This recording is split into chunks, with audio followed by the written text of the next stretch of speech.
안녕하세요. 네, 둘째 날 여러분 뵙게 되어 반갑습니다. 오늘은 다음 세대 교육 모델에 대해서 함께 생각해 보려 합니다.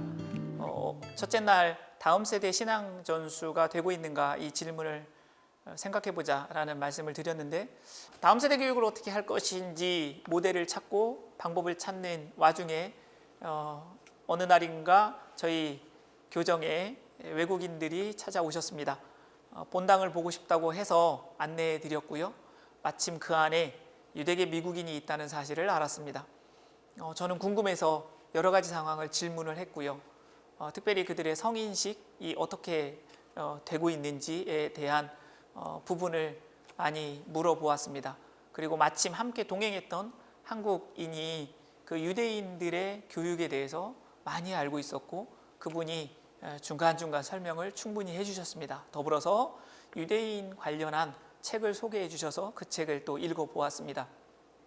보통 유대인 교육하면은 토라를 암송시키고 하브루타라는 토론식 교육 방법이 훌륭하다라는 것으로 알고 있습니다. 그런데 이 교육 방법에 대한 관심보다 더 중요하게 우리는 주목해야 할 부분이 있습니다. 바로 그들이 왜 그런 교육을 하느냐 하는 것입니다. 유대인들의 교육 목적, 그것은 육체적 선민이 영적 선민이 되도록 하는 것입니다. 육체적 선민으로 태어났다. 그런데 너희들은 하나님 안에서 영적 선민으로 거듭나야 한다.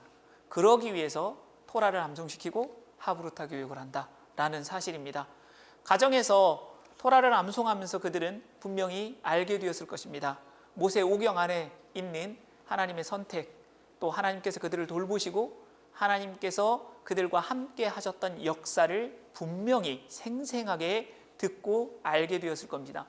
더불어서 그들은 어디에서부터 그 민족이 시작되었고, 또 그들의 삶은 어떠해야 하고, 또 현실 속에서 그들은 어떤 기준으로 살아야 하는지를 명확하게 깨닫게 되었을 것입니다.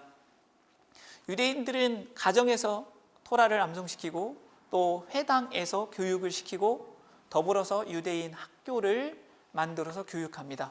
지역사회의 학교에 보내지 않는다는 거죠.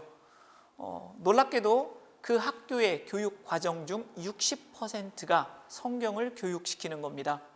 만약에 한국에서 기독교 대안교육 아니면 기독교 학교에서 커리큘럼의 일반 교육은 40%, 성경 교육을 60% 시킨다 하면 난리가 날 거라 생각합니다.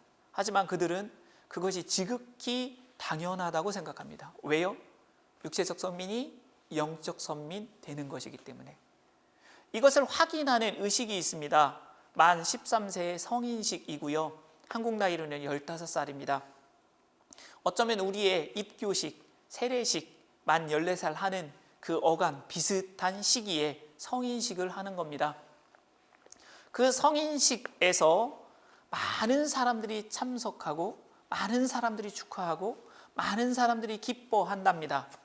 그런데 그 자녀가 영적 선민이 되겠다고 고백하는 그 모습을 지켜보는 분 중에 가장 감격하고 감동하는 사람이 있다 합니다. 그 아이의 어머니도 아니고요, 아버지도 아닙니다.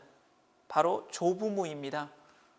조부모가 하나님의 말씀대로 자손들이 하나님의 백성 되는 것, 하나님 자녀로 살겠다고 하는 것, 그걸 고백하는 모습을 보면서 감동하는 겁니다. 하나님의 말씀대로 자기는 성실하게 진실되게 자녀들을 교육한 거죠. 그리고 그 자녀가 자기의 모습을 보고 자기가 한 대로 이어서 그 다음 세대를 또 교육한 거죠. 이와 같은 모습이 개혁주의 크리스천들에게도 있습니다. 제가 네덜란드를 방문할 기회가 있었습니다. 깜번 지역이라는 곳, 그곳은 작은 소도시가 3개 연결되어 있는데 그곳을 바이블 벨트라고 합니다. 다음 세대 교육, 자녀들을 계속해서 하나님의 백성 만드는 지역이기 때문에 그렇습니다. 그들도 유대인들처럼 비슷한 교육의 목적을 갖고 있습니다. 그들은 이렇게 표현합니다. 하나님을 믿는 부모 밑에 태어난 아이는 언약 자손이다. 아직 개인적으로 신앙을 고백하지 않았다. 언약 자손은 부모로부터 은혜를 얻을 수 있다. 그러나 성인이 되었을 때는 본인이 언약 백성으로 고백해야 한다. 네덜란드 크리스천들은 언약 자손을 언약 백성 만들기 위해 교육합니다. 가정에서 말씀을 읽히고요. 가정에서 성품을 다듬어 줍니다. 교회에서 청소년기에 신앙의 신조를 가르치고요. 그리고 기독교 자유학교를 만들어서 아이들을 그 학교에 보내고 있습니다. 한 가정에 가서 보니까 3대째 기독교 학교를 보내고 있다라고 이야기를 하더라고요. 그래서 왜 보내냐? 그들의 답은 명확해요. 하나님의 백성 만들기 위해서다. 하나님을 사랑하는 아이들 되게 하기 위해서다 라고 이야기합니다. 2000년 동안 유대인들은 떠돌면서 국가가 없었다는 사실을 우리는 알고 있습니다. 그런데 그들은 정체성을 지켰습니다. 무엇이 가능하게 했을까요?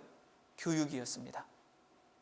네덜란드 크리스천들 세속주의가 강하게 그 지역에 영향을 미치고 있습니다. 600년 종교개혁 이후에 현대에 들어서서 그들은 그것을 위협으로 느끼고 있습니다. 자기 자녀를 하나님의 백성 되도록 하고 하나님 안에서 살도록 하기 위해서 그들은 고민했습니다. 그들이 찾은 답입니다. 가정, 교회, 학교의 협력입니다.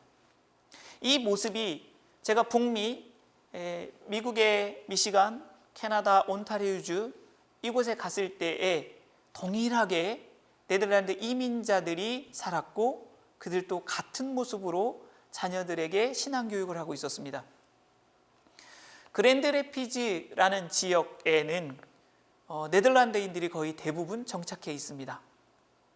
한인교회에 갔을 때 제가 질문을 했습니다. 그 지역의 크리스천 복음화율이 얼마나 됩니까?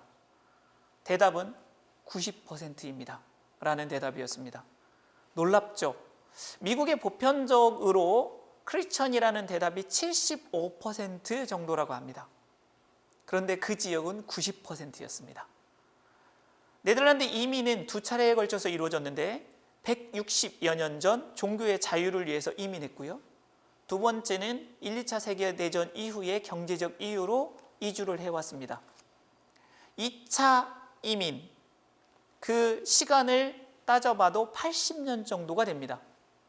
그러면 보통 3세대가 지난 거죠. 어떻게 3세대가 지났음에도 불구하고 다음 세대가 하나님의 백성으로 서 있을 수 있을까? 그에 대한 답도 바로 교육입니다. 그들은 지금 교회에서 예배 드릴 때 보면요, 헌금을 두 가지 합니다. 하나의 헌금은 교회를 위한 헌금이고 다른 하나의 헌금은 학교를 위한 헌금입니다. 교육을 위한 헌금입니다. 그들의 의식 속에는요, 다음 세대 교육이 그만큼 중요해요. 하나님의 말씀을 그대로 순종하고 따르려고 하는 실천이 있어요. 2000년 유대인의 교육 역사, 600년 네덜란드 크리스천들의 역사, 이것이 우리에게 모델이 될 수 있습니다. 그들이 이미 겪었고 고민했고 찾아온 해결책을 우리가 가져오는 게 더 지혜롭지 않을까요? 한국에서는 20년 내지 30년 동안 기독교 대한교육에서 이런 교육을 받아들여서 시행하고 있습니다. 이제 외국에 가서 직접 보셔도 좋겠지만 저는 그걸 권해요. 하지만 한국의 기독교 대한교육에 관심을 가지신다면 그 안에서도 어느 정도 이러한 교육이 이루어지는 것 보실 수 있습니다. 다음 세대 교육 어떻게 해야 하나요? 여러분 고민이 있으시다면 지금 제가 설명해 드린 세 가지의 모델, 유대인, 네덜란드, 그리고 한국의 기독교 대한교육의 모델들을 한번 살펴보시기 바랍니다. 감사합니다.